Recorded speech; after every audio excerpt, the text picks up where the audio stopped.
Sexual energy or sexual seminal fluid has the capacity to be refined by the body and then circulated throughout the body, as well as it has the capacity to enter the spinal column, rise up through the spinal column into the brain, and cause a state of self-realization, a state of genius, and a profound state of ecstasy. Now I'm going to go over 4 different sources. These are all people who lived in different parts of the world, and they all have different faiths. So first, okay, so these 4 individuals all wrote books, and they all support the opening conjecture that I just made. So the first book, the first person is Napoleon Hill. He wrote Think and Grow Rich. He's a very popular author for the New Age movement. And Napoleon Hill lived from 1883 to 1970. He lived in the East Coast of the United States, and I assume he was Christian. So in this book, Think and Grow Rich, he states when sexual energy is retrained and refocused, it creates individuals with keen imagination, courage, willpower, persistence, and creative power unavailable to the individual when they are not practicing the sex transmutation process, when they're not practicing celibacy, okay? He also writes, people of high achievement have highly developed sex nature, and that means that they have transmuted their sexual energy into, a creative mental energy. He also goes on to say sex transmutation converts sex drive to a superpower for action, resulting in genius of their field of choice. So that was all in Napoleon Hill's book, Think and Grow Rich. The next book, or the next individual I want to reference, is Swami Sivananda, who wrote Practice of Brahmacharya. Now in his book, he claims, okay, so Swami Sivananda lived from 1887 to 1963. He lived in India, and he is Hindu. Now again, Napoleon Hill lived in the United States, and he was Christian. So in his book, he says, there is no progress without celibacy. Celibacy, when someone is celibate, they improve their power of grasping, of learning new concepts. They also improve memory and clear thinking. Celibacy causes seminal energy to flow upwards to the brain and store this seminal energy, as ojas. And ojas is a type of spiritual energy. So he is actually talking about how the seminal fluid, is converted and changed and refined to spiritual energy called ojas. Now, when ojas enters the brain of an individual, a person becomes very intelligent, has a magnetic aura, lustrous eyes, and easily influences people. A person who has ojas in the brain also attracts people. Now, he said, when someone is celibate, it changes the scent of a person. Swami Sivananda and Swami Vivekananda state emphatically that 12 years of celibacy, if an individual practices celibacy for 12 consecutive years, they enter a state of ecstasy, otherwise known as samadhi, which is Sanskrit for, I believe, ecstasy. And Swami Vivekananda, claims that if you are celibate for 12 years, a new nerve will start growing in the body. And when that nerve grows, it removes a veil from the mind. So Swami Sivananda and Swami Vivekananda both state that if you are celibate for 12 years, you'll reach a state of ecstasy automatically. Now, Swami Sivananda also states that the Ida and Pingalas start in the testicles, and then they crisscross up the spine, and they go over the brain, and they end at the bridge of the nose. So this is the Pingala and Ida, which I'm going to go into later, but he claims that these nadis, these energy centers, start in the testicles and end at the bridge of the nose. Now, for credibility, point of admission here is that I was celibate for over a year, about a year in my late 20s, and toward the end of being celibate, I actually started smelling semen everywhere I went. I don't know, what was going on at the time, but everywhere I went, I smelled semen. And after that, I broke my celibacy, And in doing so, the scent of semen actually went away. So that gives credibility to Swami Sivananda's conjecture is that these energy channels, the Pingala Nida, start in the testicle, crisscross up the spinal column, and end at the bridge of the nose.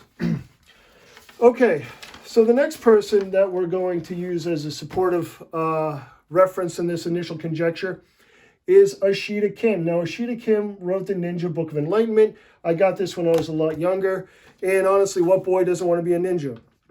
So I bought this book from Ashida Kim, and in his section on sexual magic, he states, sexual energy, when refined and circulated, leads to higher levels of understanding of self and others, along with good health and longevity. He actually claims that when masters perfect this sex magic, when they perfect sex magic in the recirculation of sexual energy, he claims that some masters have lived to be more than 200 years old. Now, he also claims that semen is a hormone-rich electromagnetic fluid that turns clear and circulates the meridians of acupuncture. Now, again, this was Ashida Kim, and he's coming from a place of Eastern philosophy. Now, finally, we have Samael on Weor, and he was a Gnostic, and he lived from 1970 to 1977, and he lived in Central America. Actually, when he wrote his book, Perfect Matrimony,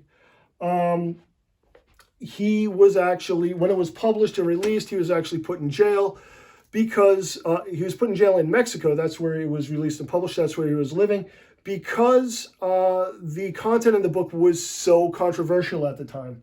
And it probably still is today. So anyways, this is Samael on Weor. He wrote Perfect Matrimony. And then these are quotes from his book that I'm going to go over in the video now.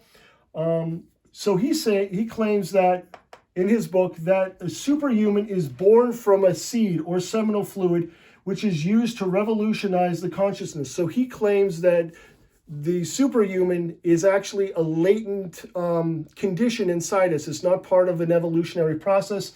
He claims that we already have the capacity to be superhumans, and it's by using this seminal fluid and refining it and using it throughout the body to increase or revolutionize the consciousness. He also claims that sexual energy, when transmuted, produces a state of ecstasy, which I already went over, and that's what also Swami Sivananda said. And this is also called samadhi, which is a yogic or Sanskrit term. I don't know if I'm pronouncing that right. Also, from his book, when Kundalini rises through the medullary canal. The medullary canal is the hollow tube that runs up and down the spinal column. He says when Kundalini rises up through this medullary canal, up the spine into the brain, it activates all the endocrine glands along the way, which I have on the left side of your right side of the board. He also claims that when Kundalini connects the sexual glands with the pineal glands, a profound sense of self-realization is achieved. Now, Kundalini here is the evolutionary force within man, and it dwells in the electrons in the seminal fluid. So Kundalini is actually the energy of the seminal fluid, and it dwells in the electrons of the seminal fluid. Now, hard science here, so this is from his book's Perfect Matrimony, but when I looked this up, semen actually has a pH of 8. Now, so we're making it quite basic, especially for being inside of our bodies. Now, that means that this basic fluid here at a pH of 8 means that it has a lot of electrons to share. So it's electron-rich fluid. Not only that, is that it has a high buffering capacity, which means that if I had a cup of semen here at a pH of 8 with a high buffering capacity, I could keep adding acid to it, and the pH of the semen will not change. If a fluid has no buffering capacity and it sits at an 8 pH, and you add just a little bit of acid, the pH will actually change. But with it having a high buffering capacity, that means that it's going to stay basic, and it's going to keep offering electrons to the environment wherever it moves. So anyways, semen has a pH of 8, which means it's highly electric, and it's an electromagnetic fluid. And when it is refined and moved up the spine to the brain, it slowly is transformed from seminal fluid to ojas, which is spiritual energy. Okay, so let's go over your right side of the board here. I have the spine running up here, and I have the brain. And over here we have the Ida and Pingala and the Sushumna. So these are three different nadis, and they're referred to as the most important nadis in yogic science or yogic anatomy. So nadis, they claim, are tubes or channels for prana or chi, which is this electromagnetic fluid that's refined from sexual energy. Now, yogis claim that these nadas are not nerves. They also claim that there's 72,000 different nadis running out throughout the body. And again, the Sushumna, Pingala, and Ida are the three most important. These are separate from nerves, although I used to think they were nerves, and I'm not entirely sure they're not in entirety. But anyways, they claim that they are tubes or channels for this electromagnetic fluid. Now, here's some support for the credibility of that statement, because when the electromagnetic energy from seminal fluid enters the Sushumna, that's when we have spiritual superconsciousness. And when we look at a cross-section of the spine here, we see this is the cross-section of the spine, this is gray matter, white matter, and this is a hollow canal down the middle. This is the medullary canal, and it is actually a hollow tube, like these nadis are supposed to be, and it contains cerebral spinal fluid. Now, this is where the seminal fluid, once refined, has to enter and then go up to the brain for us to experience this heightened state of consciousness. Now, under normal consciousness, we have Kundalini energy usually entering either the Ida or Pingala, but not both at the same time. Now, the Ida, when we are breathing through our left nostril, that is when the Ida is active. That's when we feel relaxed. And when we're breathing through the Pingala or solar nadi, that is through the right nostril, and that's when we're energized. So again, these authors all claim this same basic message about refining sexual energy and having it be converted for heightened brain function. They all lived in different parts of the world during a time where you couldn't really connect with each other. They all had different faiths, and they all basically have the same message that refining your seminal fluid and retaining your seminal fluid will eventually cause an elevation in consciousness and intelligence, lead to genius and self-realization. Semen will be converted to an electromagnetic fluid.